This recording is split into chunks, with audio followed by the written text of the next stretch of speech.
¿Avanzamos siempre hacia la luz cuando abrazamos el progreso? ¿O cada paso tecnológico que damos proyecta también una sombra, una silueta de peligros imprevistos que crece con cada innovación? Esta pregunta, tan antigua como la primera herramienta y tan urgente como la última línea de código, resuena con una fuerza particular en el universo concebido por Frank Herbert. Un universo que no solo imaginó futuros lejanos, sino que se atrevió a cuestionar la trayectoria misma de la evolución humana y tecnológica. Hoy no recorreremos simplemente las dunas de Arrakis, siguiendo las huellas de héroes y profetas. Hoy nos sumergiremos en las corrientes subterráneas de Dune, en las ideas visionarias y a menudo inquietantes que Herbert sembró sobre la tecnología, la sociedad y el delicado, a veces aterrador, equilibrio entre la creación y la consecuencia. Exploraremos las invenciones que predijo, sí, pero sobre todo nos preguntaremos junto a él, ¿qué significa verdaderamente progresar? Y, crucialmente, ¿qué lecciones nos susurra Dune ahora, en el amanecer de una era dominada por la promesa y el espectro de la inteligencia artificial? El tapiz del universo de Dune se teje sobre una ausencia fundamental, una cicatriz histórica que define todo lo que vendrá después. La yihad butleriana. Una cruzada no contra una fe o un pueblo, sino contra las máquinas pensantes, contra las computadoras y la inteligencia artificial que en un pasado brumoso y terrible casi aniquilan o subyugan a la humanidad. No construirás una máquina a semejanza de la mente humana. Reza el mandamiento central de la Biblia católica naranja, el texto sagrado que emerge de esa lucha. Esta decisión radical, este rechazo consciente a seguir por la senda de la inteligencia artificial, no es un mero detalle de trasfondo en la obra de Herbert. Es la piedra angular sobre la que construye toda su exploración sociológica y tecnológica. Un futuro deliberadamente despojado de la computación avanzada tal como la concebimos, pero no por ello tecnológicamente primitivo. Al contrario, al cerrar una puerta, la humanidad en Dune se vio forzada a abrir otras, a explorar y potenciar capacidades internas, biológicas y mentales hasta límites insospechados. Es una divergencia fascinante respecto a la trayectoria que seguimos en nuestra propia realidad, donde la IA parece ser el horizonte inevitable. Herbert nos invita a considerar, ¿y si hubiéramos tomado otro camino? ¿Qué clase de sociedad emerge cuando las herramientas más poderosas no son externas, sino internas? Lo que estamos a punto de desentrañar juntos no es solo un análisis de las predicciones tecnológicas de un autor de ciencia ficción, sino una reflexión sobre las elecciones fundamentales que hacemos como especie, las dependencias que creamos y las consecuencias imprevistas que cada avance puede acarrear, especialmente en el espejo que Dune nos ofrece sobre nuestra relación actual con la inteligencia artificial. Sin máquinas pensantes, la humanidad tuvo que pensar y especializarse. Herbert imaginó un futuro donde la optimización humana reemplazó a la optimización informática. Surgieron así los mentats, las computadoras humanas, hombres y mujeres entrenados desde la infancia en la lógica pura, la observación total y el análisis de datos a velocidades prodigiosas. No sienten, calculan. Proporcionan proyecciones y estrategias con una eficiencia fría, desprovista, en teoría, de sesgos emocionales. Son una maravilla de la capacidad mental humana, pero también un comentario sobre la especialización extrema. ¿Qué se pierde cuando la función cognitiva se compartimenta de esta manera?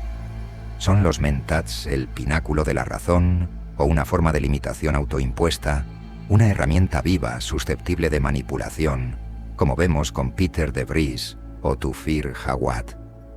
Herbert parece sugerir que esta optimización tiene un coste, quizás una atrofia de otras facultades humanas. Luego está la Hermandad Bene Gesserit, una organización matriarcal que ha llevado el control del cuerpo y la mente a niveles sobrehumanos. Mediante el prana bindu, controlan cada músculo, cada nervio, cada proceso bioquímico. Utilizan la voz, una modulación específica del tono que compele la obediencia en el oyente. Han desarrollado la otra memoria, accediendo a las vidas y personalidades de sus antepasadas femeninas. Y sobre todo, llevan a cabo un programa genético secreto que abarca milenios, manipulando líneas de sangre de las grandes casas para producir al Kwisatz Haderach, un superhombre capaz de ver el futuro. Aquí, la tecnología no es mecánica, sino biológica y psíquica. Herbert anticipa de forma metafórica pero potente la era de la ingeniería genética, el biohacking y la neurociencia aplicada, pero llevada a un extremo casi esotérico. Las Bene Gesserit son maestras de la manipulación, usando su tecnología interna para tejer intrigas políticas y religiosas, con la misionaria protectiva a escala galáctica. Son un poder oculto, una conspiración viviente que busca dirigir el destino humano según sus propios designios. ¿Es este control genético y mental una forma de progreso? ¿O una tiranía más sutil y peligrosa que la de las máquinas? Y finalmente, los navegantes de la cofradía espacial. Seres mutados por una exposición masiva y controlada a la especie melange, que les otorga una presciencia limitada pero suficiente para trazar rutas seguras a través del espacio plegado. Son la clave del transporte interestelar, el pegamento que mantiene unido al imperio, pero su poder viene a costa de su humanidad. Viven confinados en tanques saturados de gas de especia, sus cuerpos atrofiados, sus mentes enfocadas únicamente en los cálculos de navegación. Son otro ejemplo de especialización extrema inducida por una tecnología biológica. La especia. Representan la dependencia absoluta de una sustancia, una adicción convertida en necesidad cósmica. Herbert nos muestra que la tecnología, incluso cuando es biológica o mental, puede crear nuevas formas de encadenamiento y vulnerabilidad. A pesar de la prohibición de las máquinas pensantes, el universo de Dune no carece de tecnología externa, pero es una tecnología a menudo moldeada por la necesidad y el entorno, especialmente en Arrakis. El destiltraje Fremen es quizás el ejemplo más emblemático. Un traje de cuerpo entero, complejo y eficiente, diseñado para reciclar casi toda la humedad corporal, sudor, orina, incluso la exhalación, convirtiéndola en agua potable. No es una tecnología de comodidad o lujo, sino de supervivencia pura en un planeta donde una gota de agua es vida. Herbert detalló su funcionamiento con una precisión casi de ingeniero, mostrando cómo la necesidad extrema puede impulsar una innovación increíblemente adaptada. Es una baja tecnología en concepto, pero de altísima sofisticación en su ejecución y vital para la cultura Fremen, que gira en torno a la conservación del agua. Tenemos también los ornitópteros, esas máquinas voladoras que imitan el batir de alas de un pájaro. Una solución elegante y eficiente para el vuelo atmosférico, quizás menos avanzada que los motores a reacción o antigravedad que pueblan otra ciencia ficción, pero perfectamente adaptada a su propósito. Los martilladores y los compactadores de arena, usados para atraer o repeler a los gusanos. Las armas como los cuchillos Kreis, hechos del diente de un gusano muerto, sagrados para los Fremen y mortales en combate cercano. Todas estas son tecnologías nacidas de la interacción íntima con un entorno específico y hostil. En contraste, tenemos la tecnología del imperio y las grandes casas, las pistolas láser, las guns y los escudos defensivos personales. Aquí, Herbert introduce una predicción fascinante y una advertencia sobre la escalada tecnológica.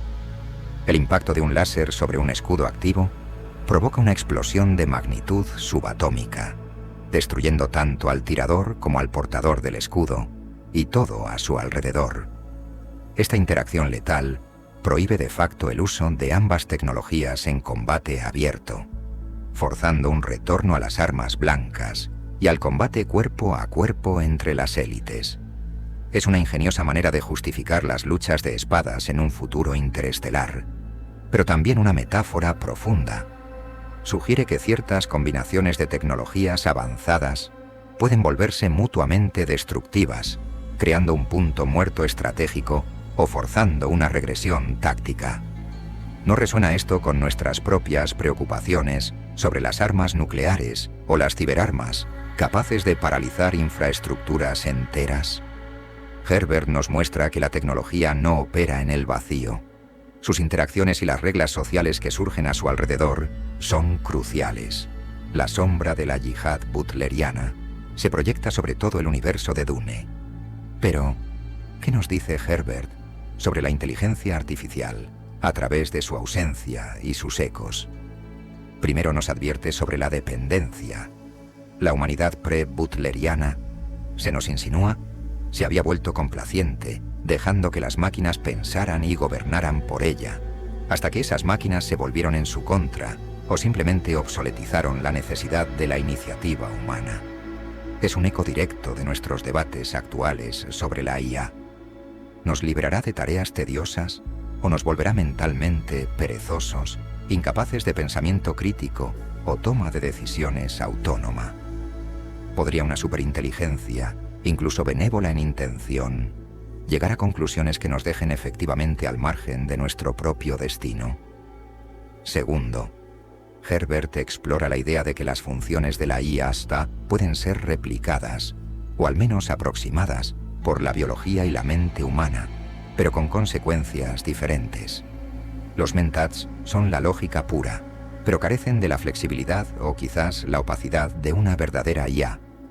La presciencia Bene Gesserit, o la de los navegantes, es una forma de predicción y optimización de rutas, similar a lo que buscaríamos en una IA avanzada, pero está ligada a la biología, a la especia, a linajes genéticos y, sobre todo, a la falibilidad y las agendas humanas. El Kwisatz Haderach, Paul Muad'Dib, es la culminación de esto, una capacidad predictiva que supera a cualquier máquina imaginable. Y aquí reside la reflexión más profunda de Herbert sobre algo análogo a una superinteligencia predictiva. El poder de Paul para ver el futuro no lo libera, lo atrapa, con un tono grave. Ve los senderos dorados, las secuencias de eventos que llevan a ciertos resultados. Ve la terrible yihad que se desatará en su nombre si toma ciertos caminos. Ve la necesidad de esa yihad, quizás, para asegurar la supervivencia a largo plazo de la humanidad, evitando una estagnación o destrucción peores. Pero este conocimiento lo aprisiona en una especie de determinismo. Sus elecciones parecen reducirse a seguir el guión previsto, por horrible que sea, porque las alternativas visibles son aún peores o simplemente invisibles una vez que un camino se ha fijado. El propósito terrible lo llama. ¿No es esta una advertencia escalofriante sobre nuestra propia búsqueda de IA predictiva? Los algoritmos que predicen nuestro comportamiento, nuestras preferencias, nuestros riesgos. Los sistemas que podrían, en teoría, modelar futuros sociales o económicos con gran precisión. Si alcanzáramos tal nivel de predicción, ¿nos daría libertad o nos encerraría en los senderos óptimos calculados por la máquina, eliminando la espontaneidad, el error, la verdadera elección? La tragedia de Paul Muad'Dib es una metáfora potente para el posible coste existencial de una predicción casi perfecta. La humanidad en Dune evitó la tiranía de las máquinas pensantes externas solo para potencialmente caer en la tiranía de la visión interna de un futuro tan claro que se vuelve ineludible. Es una reflexión sobre si la incertidumbre, el no saber, es en realidad una condición necesaria para la libertad. Las elecciones tecnológicas de Dune tienen profundas implicaciones sociológicas, algo que Herbert exploró con maestría. La ausencia de comunicaciones instantáneas a larga distancia, reemplazadas por costosos mensajeros de la cofradía, y la dependencia del viaje espacial plegado, monopolizado por la cofradía y la especia, refuerzan una estructura de poder feudal. El imperio es vasto, descentralizado, con grandes casas gobernando feudos planetarios con gran autonomía, unidas por lealtades precarias, intereses económicos, la especia y el poder militar del emperador, los Sardaukar. Esta estructura recuerda a la Europa medieval, y Herbert parece sugerir que ciertas limitaciones tecnológicas favorecen este tipo de organización social. En contraste, nuestra era de comunicación instantánea global parece fomentar formas diferentes de poder y control, más centralizadas o más distribuidas y caóticas, pero ciertamente distintas. La dependencia de la especie crea un único punto de fallo y un centro de poder geopolítico o cosmopolítico absoluto. Arrakis. Quien controla Arrakis controla el flujo de la especie y, por ende, el comercio, el viaje y la política imperial. Es una predicción asombrosa de cómo la dependencia de un único recurso estratégico, pensemos en el petróleo en el siglo XX, o quizás los datos o los chips semiconductores hoy, puede dar forma a conflictos y alianzas a escala global. La existencia de órdenes especializadas como los Mentats, la Bene Gesserit y la Cofradía crea élites con conocimientos y habilidades exclusivos que ejercen poder e influencia de formas a menudo opacas. La Bene Gesserit, en particular, con su manipulación genética y religiosa, representa una forma de poder blando y conspirativo a largo plazo. ¿No vemos ecos de esto en nuestra sociedad, donde el conocimiento técnico especializado, el control de algoritmos o la influencia mediática pueden conferir un poder inmenso, a veces invisible para la mayoría? Y la sociedad Fremen, moldeada por la escasez y la tecnología de supervivencia, desarrolla una cultura radicalmente diferente, comunitaria, ferozmente independiente, con una disciplina marcial y una ética basada en la eficiencia y la conservación. Su relación con la tecnología, destiltrajes, Kriss-Knives, gusanos, es orgánica, casi simbiótica. Son el resultado de una coevolución entre un pueblo y su entorno tecnológicamente mediado. Herbert nos muestra de forma convincente cómo la tecnología no solo resuelve problemas, sino que moldea culturas, valores y estructuras sociales enteras. Así que volvemos a la pregunta inicial, ahora con la perspectiva del universo de Herbert. ¿Fue la yihad butleriana una victoria? ¿Fue un progreso renunciar a las máquinas pensantes? La humanidad sobrevivió, sí. Desarrolló capacidades mentales y biológicas asombrosas. Pero, ¿a qué precio? Se sumergió en un sistema feudal rígido, dependiente de una droga adictiva y controlada por élites manipuladoras. Evitó la tiranía de la IA externa solo para caer, quizás, en las trampas de la genética controlada, la presciencia determinista y las yihads religiosas avivadas por figuras mesiánicas. Paul Muad'Dib, el producto supremo de esta humanidad post-IA, se convierte en un emperador dios que desencadena una guerra santa galáctica, con voz cargada de inquietud. Herbert parece plantear una disyuntiva terrible. ¿Escaparon del yugo de la máquina solo para construir prisiones más sutiles, hechas de carne, mente y destino? Es posible que cualquier intento de trascender radicalmente nuestra condición, ya sea a través de la tecnología externa o la optimización interna, conlleve peligros inherentes de control, estagnación o pérdida de aquello que nos hace fundamentalmente humanos. La obra de Herbert no ofrece respuestas fáciles. Nos deja suspendidos en esa incertidumbre, obligándonos a mirar nuestras propias ambiciones tecnológicas con una nueva y quizás incómoda cautela. Las predicciones de Frank Herbert no fueron tanto sobre gadgets específicos, aunque acertó en varias ideas sobre ecología, dependencia de recursos y ciertas tecnologías, sino sobre las consecuencias humanas de las grandes elecciones tecnológicas y sociológicas. Vio cómo la tecnología podía moldear la política, la religión, la estructura social e incluso la evolución humana. Entendió que cada avance crea nuevas dependencias y vulnerabilidades, y sobre todo, nos advirtió contra las soluciones totales, contra la búsqueda de un control absoluto, ya sea a través de máquinas omniscientes o de superhombres prescientes. En nuestra era, mientras desarrollamos inteligencias artificiales cada vez más capaces, mientras exploramos la edición genética y la interfaz cerebro-máquina, las preguntas planteadas en Dune adquieren una resonancia casi profética. ¿Estamos considerando cuidadosamente las implicaciones a largo plazo? ¿Estamos preparados para las nuevas formas de poder, control y dependencia que estas tecnologías podrían crear? ¿Estamos quizás coqueteando con nuestra propia yihad butleriana futura, o con la creación inadvertida de un Kwisatz Haderach digital cuyas visiones nos atrapen? Dune no es una hoja de ruta, pero sí un mapa de posibles peligros, una invitación a la reflexión profunda antes de dar el siguiente salto. Las arenas de Arrakis, al final, reflejan los paisajes de nuestra propia alma colectiva, enfrentada a las promesas y los peligros del poder que creamos.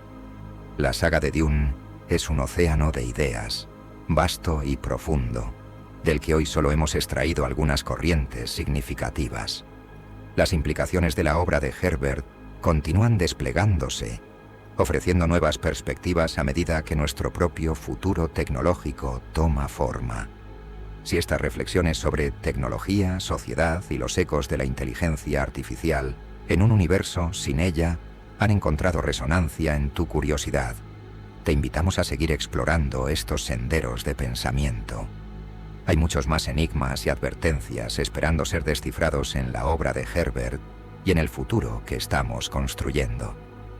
Gracias por tu tiempo y tu atención. El viaje a través de estas ideas continúa. Si deseas acompañarnos, tu presencia será bienvenida. Gracias.